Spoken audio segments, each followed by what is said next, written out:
Good morning students. നമ്മൾ ഇന്ന് എടുക്കാൻ പോകുന്നത് റെഗുലർ പോളിഗൺ എന്ന് പറഞ്ഞ ഭാഗത്തെ കുറിച്ചിട്ടാണ്. അപ്പൊ എല്ലാവരും റെഡി അല്ലേ? നമ്മൾ കഴിഞ്ഞ ക്ലാസ്സിലെ പോളിഗണിനെ കുറിച്ചിട്ടൊക്കെ നമ്മൾ പഠിച്ചു. അപ്പൊ ഇനി എന്താണ് റെഗുലർ പോളിഗൺ, എങ്ങനെയാണ് പോളിഗണിൽ നിന്ന് റെഗുലർ പോളിഗണിലേക്ക് മാറുന്നതെന്നൊക്കെ നമുക്ക് നോക്കാം. അപ്പൊ നമുക്ക് കുറച്ച് ഉദാഹരണങ്ങളിലൂടെ നോക്കാം.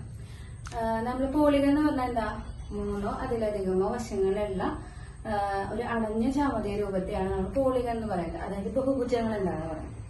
അപ്പൊ ഇനി സമബഹുഭുജങ്ങൾ എന്തായിരിക്കും നമുക്ക് നോക്കാം. ആദ്യം നമ്മളൊരു ട്രയാങ്കിൾ എടുക്കുക. ട്രയാങ്കിൾ ചിത്രം നമ്മൾ കൊടുത്തിട്ടുണ്ട്. അപ്പൊ ഈ ട്രയാങ്കിളിന്റെ പ്രത്യേകത എന്താണ്? 3 സൈഡ്സ് ഉണ്ട്.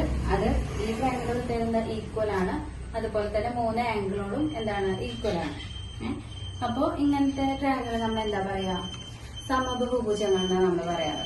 3 വശങ്ങളും 3 ആംഗിളുകളും ഈക്വൽ ആയിട്ട് വരുന്ന ട്രയാങ്കിൾസിനൊക്കെ നമ്മൾ സമഭുജ ത്രികോണം നമ്മൾ പറയും. ഇനി നമുക്ക് ഒരു സ്ക്വയർ എടുത്താലോ. ഒരു സ്ക്വയറിന്റെ ചിത്രം അവിടെ കൊടുത്തിട്ടുണ്ട്. സ്ക്വയറിന്റെ എന്താ പ്രത്യേകത? സമചതുരത്തിന് എന്താ പ്രത്യേകത? എല്ലാ വശങ്ങളും അതുപോലെ തന്നെ എല്ലാ ആംഗിളും തുല്യമായിരിക്കും. അപ്പൊ അങ്ങനത്തെ ചതുരങ്ങളിലാണ് നമ്മൾ സമചതുരം എന്ന് പറയുന്നത്. അപ്പൊ ഈ 2 ചിത്രങ്ങളുടെ പ്രത്യേകത എന്താ? അതിന്റെ എല്ലാ വശങ്ങളും തുല്യമായിരിക്കും, എല്ലാ കോണുകളും തുല്യമായിരിക്കും. അതുപോലെ തന്നെ ഇതിന്റെ ചിത്രം നോക്കിയൊക്കെ എല്ലാം ക്ലോസ്ഡ് ആണ്.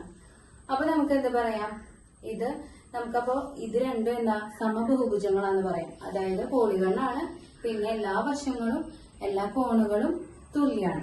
നമുക്ക് ഇത്തരം ബഹുഭുജങ്ങളിലാണ് നമ്മുടെ റെഗുലർ പോളിഗൺ അല്ലെങ്കിൽ സമബഹുഭുജങ്ങൾ നമ്മൾ പറയുന്നത്. ഇനി നമുക്ക് കുറച്ച് ഇവിടെ പേരുകൾ, സമബഹുഭുജത്തിന്റെ അല്ലെങ്കിൽ റെഗുലർ പോളിഗണിന്റെ പേരുകളും ചിത്രങ്ങളും എന്താണെന്ന് നമുക്ക് നോക്കാം. ഇവിടെ ഒരു വീഡിയോ കാണിക്കുന്നുണ്ട്. ഇതില് എല്ലാതരം കുറച്ച് നമ്പറുകളുള്ള ബഹുഭുജങ്ങൾ, റെഗുലർ പോളിഗൺ കാണിക്കുന്നുണ്ട്. ഈ വീഡിയോ